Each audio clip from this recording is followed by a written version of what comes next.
रामपुर नाम के एक छोटे से गांव में मोहन नाम का एक गरीब लड़का रहता था। उसके परिवार में उसके साथ उसके बूढ़े माता पिता रहते थे। सोहन का परिवार बहुत ही गरीब था। उनके पास ना तो कोई जमीन थी, नहीं खाने के लिए कोई साधन था।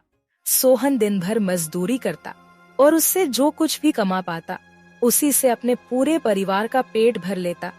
यह देखकर सोहन के माता पिता बहुत दुखी होते। हमारे पास ना अपना घर है और ना ही अपनी कोई जमीन। हमारा बेटा दिन भर दूसरों के खेतों में मजदूरी करता है और उसके बदले भी उसे बहुत कम पैसे मिलते हैं। हम दोनों अपने बेटे पर बोझ बन रहे। परेशान मत हो रीमा, हमारा बेटा बहुत मेहनती है, भगवान सब देख रहा है। सोहन ने कभी किसी के साथ गलत नहीं किया, वह ईमानदारी से मेहनत करता है। उसने बचपन से बहुत परेशानियां देखी हैं, पर उसने कभी हार नहीं मानी। एक दिन हमारा बेटा भी बहुत धन कमाएगा और उसकी सारी परेशानियां दूर हो जाएंगी। सोहन हमेशा सोचता था कि आज भले ही उसकी किस्मत उसका साथ ना दे रही हो, पर उसे यकीन था कि अगर वह मेहनत करता रहेगा तो एक दिन उसका भाग्य भी बदलेगा और उसकी सारी परेशानियां खत्म हो जाएंगी। एक दिन सोहन लालाराम जमींदार के खेत पर काम कर रहा था। लालाराम पास के एक पेड़ के नीचे बैठा था। सोहन अपने काम में लगा हुआ था। तभी उसने देखा कि लालाराम बहुत ही उदास है और गहरी चिंता में डूबा हुआ है। लालाराम को उदास देख मोहन तुरंत लालाराम के पास गया और बोला, क्या हुआ मालिक, आप बहुत उदास लग रहे हैं। मुझे ऐसा लग रहा है जैसे आप किसी गहरी चिंता में हैं। कुछ हुआ है? मुझे बताइए, क्या पता मैं आपकी कोई सहायता कर सकूं। सोहन की बात सुनकर लालाराम को गुस्सा आ गया और वह सोहन से गुस्से में बोला, अरे तू मेरी क्या सहायता करेगा? तू खुद अपनी सहायता कर सकता है क्या? अगर तू किसी की सहायता करने के काबिल होता तो क्या तुझे 2 वक्त के खाने के लिए आज मेरी जमीन पर काम करने की जरूरत पड़ती? चल यहाँ से जा, अपना काम कर और मुझे परेशान मत कर। सेठ जी, ऐसा नहीं है, यह सब वक्त वक्त की बात है। सब किस्मत का खेल है और इंसान को अपनी मेहनत पर विश्वास रखना चाहिए। आज भले ही किस्मत मेरे पक्ष में ना हो, लेकिन अगर मैं ईमानदारी और लगन से मेहनत करता रहूंगा तो किस्मत भी एक दिन मेरी तरफ झुक जाएगी। मेहनत और धैर्य से तकदीर के दरवाजे खुलने में देर हो सकती है, लेकिन मेहनत कभी बेकार नहीं जाती। मोहन की बात सुनकर लालाराम बहुत प्रसन्न हुआ। अरे सोहन, तेरे विचार तो बहुत अच्छे हैं। तेरी बातें सुनकर मन को एक सुकून सा मिला है। इतनी परेशानियों में भी तू अपनी जिंदगी खुश होकर काट रहा है। सेठ जी, यह सब मेरे पिता की सीख है। जब भी मैं किसी चीज के लिए अपने पिता से जिद करता था तो मेरे पिता हमेशा मुझे यही समझाते थे, बेटा सोहन, हमारे पास इतना धन नहीं है कि मैं तेरी हर इच्छा पूरी कर सकूं, लेकिन एक बात हमेशा याद रखना, जिंदगी भी मौसम की तरह होती है। कभी यह धूप की तरह खुशियों से भरी होती है, कभी ठंड की तरह कठिनाइयां लाती है और कभी बारिश की तरह परेशानियां आती है। लेकिन जैसे हर मौसम बीत जाता है वैसे ही जिंदगी के मुश्किल हालात भी गुजर जाते हैं। बस धैर्य और हिम्मत बनाए रखना जरूरी है, क्योंकि एक दिन सब कुछ ठीक हो ही जाता है। अरे वाह, लगता है तेरे पिता बहुत ही नेक इंसान है। किसी दिन मैं भी उनसे जरूर मिलूंगा। मालिक, क्या हुआ है? आप एक बार मुझे साफ साफ बताइए, क्या पता आपकी परेशानी का कोई हल मिल ही जाए। अरे सोहन, मैं एक बहुत बड़ी परेशानी में फंस गया हूँ। मुझे अपनी परेशानी का कोई भी हल नजर नहीं आ रहा है।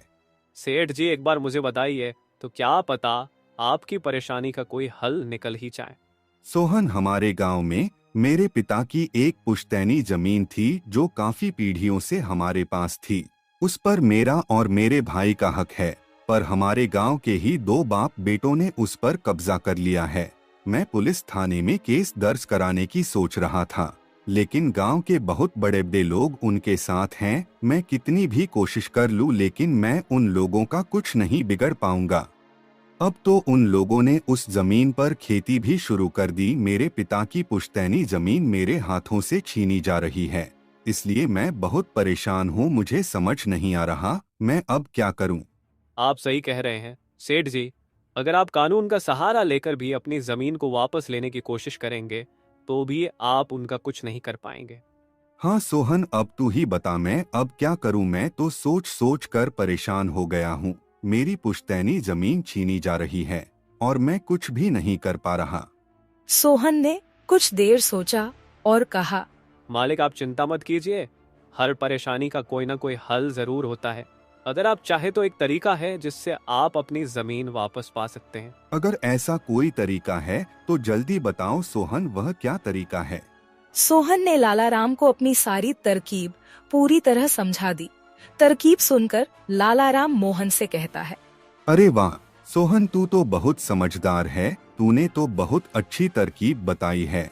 ऐसे तो मेरी जमीन मुझे जरूर मिल जाएगी, मैं तुझसे वादा करता हूँ। अगर तेरी यह योजना सफल हुई तो मैं अपनी जमीन का एक हिस्सा तेरे नाम कर दूंगा। अरे मालिक, आप ऐसा क्यों कह रहे हैं? आप मेरे मालिक हैं, आपकी वजह से मुझे अपने घर के लिए 2 वक्त का खाना मिल जाता है। आपकी मदद करना तो मेरा फर्ज है, मुझे आपकी जमीन नहीं चाहिए, ठीक है? सोहन तुम बहुत नेक इंसान हो, कल से तुम इस काम पर लग जाओ। सोहन फिर से खेत में अपने काम पर लग जाता है। अगले दिन सोहन जगत और विनोद नाम के उन बाप बेटों के पास पहुंच जाता है जिन्होंने लालाराम की जमीन पर कब्जा कर रखा था। नमस्कार सेठ जी, मैं यहाँ से गुजर रहा था तो पास के लोगों ने बताया कि आपके यहाँ काम के लिए मजदूर की जरूरत है। क्या आपके यहाँ मुझे भी कोई काम मिल सकता है?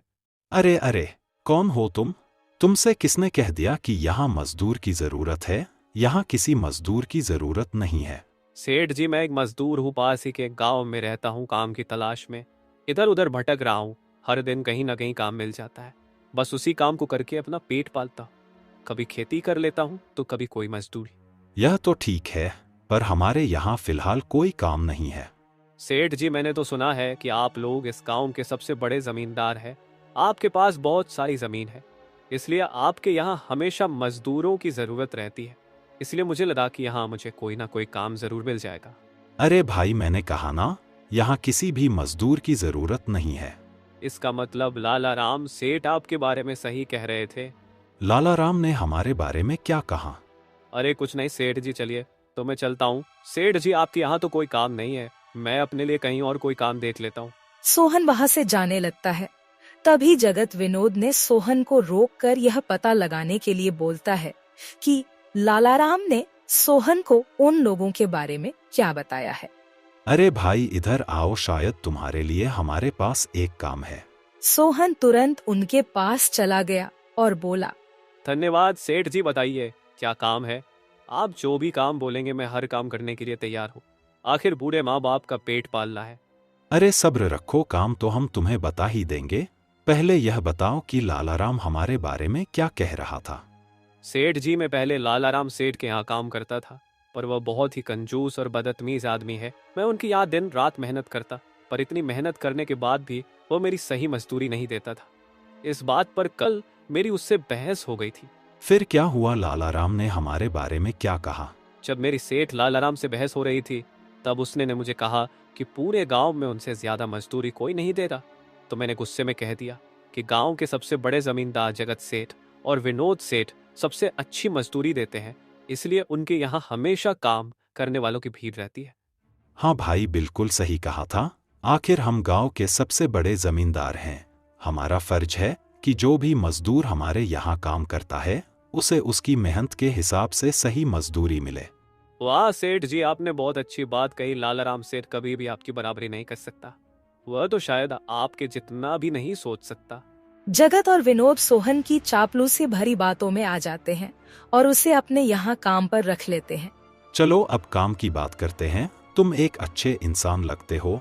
हमें अपने खेत पर काम करने के लिए तुम्हारे जैसे ही एक मजदूर की जरूरत है। कल से ही काम पर आ जाना। कुछ दिन ऐसे ही बीत गए। एक दिन जगत अपने बेटे विनोद से बोला, विनोद बेटा, यह सोहन तो बहुत मेहनती है। यह अकेले ही 4 लोगों का काम कर देता है। अच्छा हुआ कि हमने इसे रोक लिया। हाँ पिताजी, आप सही कह रहे हो। सोहन बहुत मेहनती है, इसके जितना काम शायद ही कोई और करता होगा। ये पूरा दिन यहाँ काम पर अकेला लगा रहता है। सोहन की मेहनत ने जगत और विनोद का दिल जीत लिया। कुछ दिन और बीत गए। एक शाम जगत और विनोद अपने खेतों का दौरा कर रहे थे। जब वे अपने खेत पर पहुँचे तो देखा कि सोहन इतने देर तक भी काम कर रहा था। सोहन भाई, अब तो रात होने वाली है, तुम इतनी देर तक काम क्यों कर रहे हो? अब घर जाओ और आराम कर लो। सेठ जी, हमारी किस्मत में आराम कहाँ है? घर पर बूढ़े माँ बाप है। काम नहीं करूंगा तो उनके लिए 2 वक्त का खाना कहाँ से जुटा पाऊंगा? घर पर बैठकर आराम करने से अच्छा है कि मैं काम करूं। इस तरह मेरा मन भी लगा रहता है। तुम बहुत मेहनती हो सोहन, आज का काम यहीं छोड़ दो और घर जाकर आराम करो। नहीं सेठ जी, इसकी कोई जरूरत नहीं है। मैं काम करने में खुश हूँ। आप लोग जाइए, मैं ठीक हूँ। ठीक है सोहन, फिर हम जाते हैं। जब तुम्हारा मन करे काम खत्म करके अपने घर चले जाना, ठीक है। इसके बाद जगत और विनोद खेत को सोहन के भरोसे छोड़कर चले गए। अगली सुबह जब विनोद और जगत अपने खेत पर लौटे तो देखा कि वहाँ पुलिस खड़ी है। पुलिस को देखकर दोनों दौड़ते हुए आए और पूछा, क्या हुआ थानेदार साहब, आप यहाँ क्या कर रहे हैं? क्या यह जमीन तुम दोनों की है? हाँ थानेदार साहब, यह जमीन हमारी है, हमारे पास इसके कागजात भी हैं। फिर तो तुम दोनों को ले जाकर जेल में डालना ही पड़ेगा। यह क्या कह रहे हैं थानेदार साहब, हम कुछ समझे नहीं, आप क्या कहना चाह रहे हैं? अभी तुम दोनों बहुत अच्छे से समझ जाओगे। वह देखो तुम्हारी जमीन से क्या निकला है। थानेदार के कहते ही दोनों बाप बेटे जब पलट कर देखते हैं तो वहाँ उनकी जमीन में एक लाश दबी हुई थी जिसमें सिर्फ कंकाल बचा था। यह देखकर दोनों बाप बेटे डर जाते हैं। थानेदार साहब, यह किसकी लाश है और यह हमारे खेत में कहाँ से आ गई? अब बहाने मत बनाओ, पहले लोगों को मारो फिर उन्हें अपनी जमीन में गाड़ दो और अब कह रहे हो कि यह क्या है? नहीं थानेदार साहब, हमें नहीं पता कि यह सब क्या है। यह लाश यहाँ कैसे आई, हमें कुछ नहीं पता। अब झूठ मत बोलो, अगर फांसी नहीं हुई तो कम से कम तुम दोनों को उम्र कैद की सजा तो जरूर मिलेगी। फांसी और उम्र कैद की बात सुनकर दोनों बाप बेटे डर गए और थानेदार के सामने गिड़गिड़ाने लगे। थानेदार साहब, हम इस लाश के बारे में कुछ नहीं जानते। हमें नहीं पता यह लाश किसकी है और इसे यहाँ कौन गाड़ कर चला गया। इस मामले से बचने के लिए दोनों ने कुछ तरकीब सोचनी शुरू की। तभी सोहन वहाँ आ जाता है। अरे सेठ जी, यह पुलिस यहाँ क्यों आई है? क्या हुआ है? सोहन देखो, पता नहीं कहाँ से हमारी जमीन में यह कंकाल आ गया है। मालिक, यह कंकाल यहाँ कहाँ से आ गया? ये तो बहुत गंभीर बात है। हाँ सोहन, पता नहीं यह कंकाल यहाँ कहाँ से आया है और थानेदार साहब को लगता है कि इसे हमने यहाँ मारकर गाड़ा है। अब तू ही कोई उपाय सोच जिससे हम इस परेशानी से बच सके। तीनों को आपस में खुसर फसर करते देख थानेदार ने कहा, अब कोई तरकीब मत बनाओ, तुम दोनों बाप बेटों में से कोई एक तो जरूर जेल जाएगा। अब तुम ही तय करो जेल कौन जाएगा।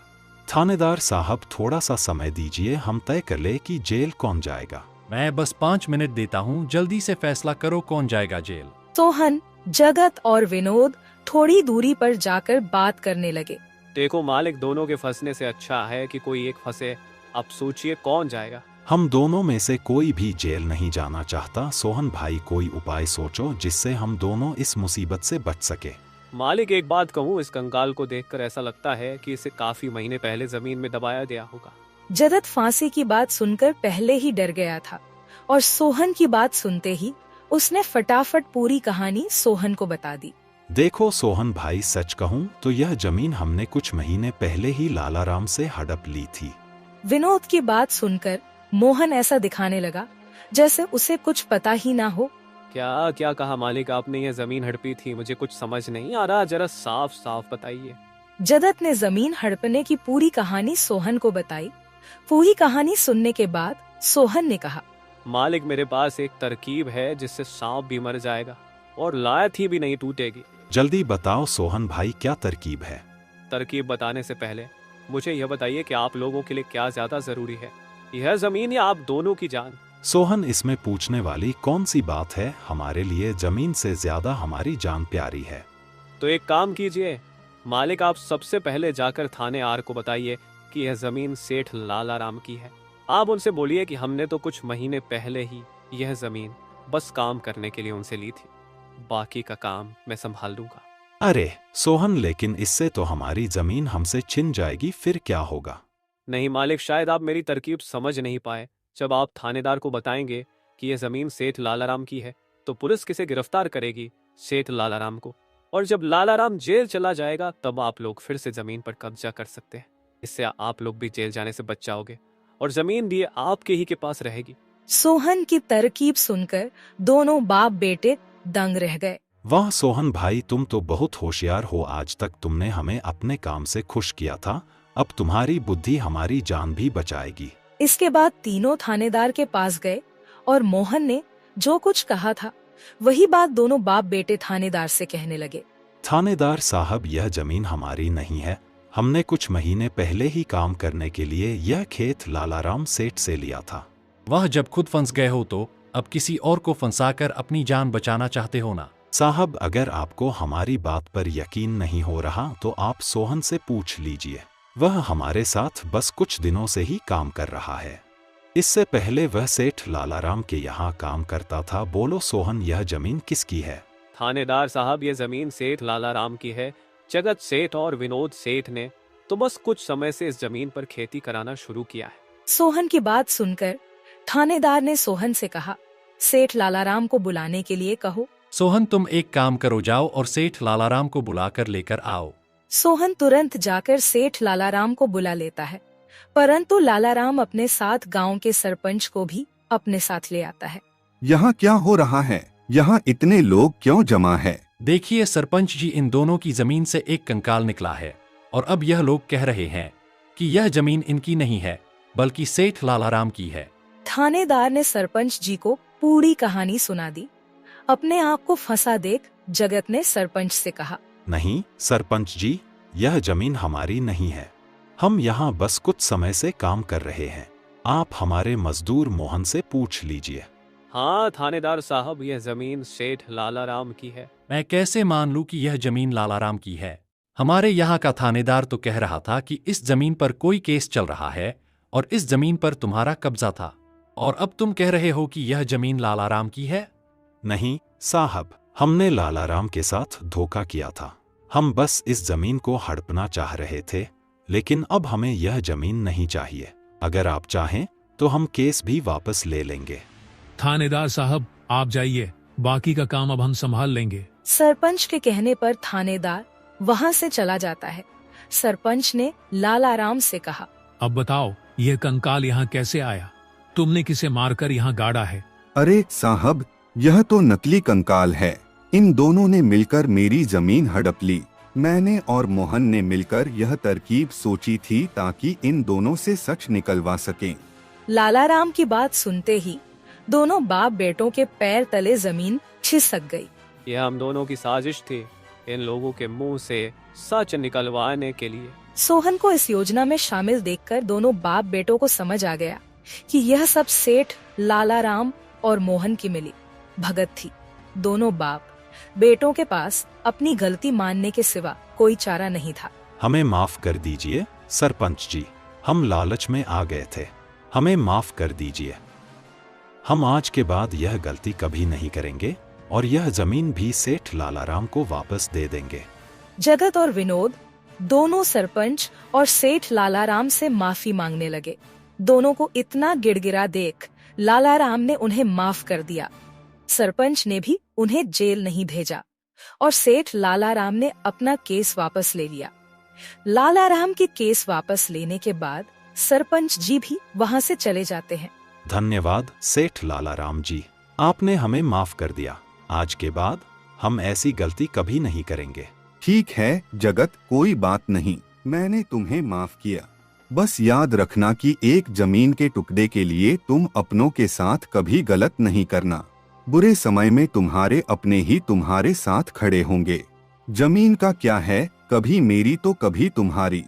आखिर में सेठ लालाराम ने सोहन को जमीन का एक हिस्सा दे दिया और उसे जमीन का मालिक बना दिया। सोहन, जैसा कि मैंने वादा किया था, जिस जमीन पर तुम काम कर रहे थे, आज से वह जमीन तुम्हारी है और अब तुम उसके मालिक हो। नहीं मालिक, इसकी कोई जरूरत नहीं है। याद करो सोहन, तुमने मुझसे क्या कहा था? बस मेहनत करते रहो, एक दिन तकदीर का दरवाजा जरूर खुलेगा। तो समझो तुम्हारी तकदीर का दरवाजा खुल चुका है और अब तुम भी जमीन के मालिक हो। अब से तुम्हें किसी और के यहाँ काम करने की जरूरत नहीं पड़ेगी। इस तरह मोहन ने अपनी मेहनत और बुद्धि से सेठ लालाराम को उसकी जमीन वापस दिलाई और दोनों ठगी करने वाले बाप बेटों को भी सबक सिखाया। इस तरह मोहन ने अपनी मेहनत और चतुराई की मदद से अपनी फूटी किस्मत बदल दी और अब वह भी एक बड़ी जमीन का मालिक बन गया था।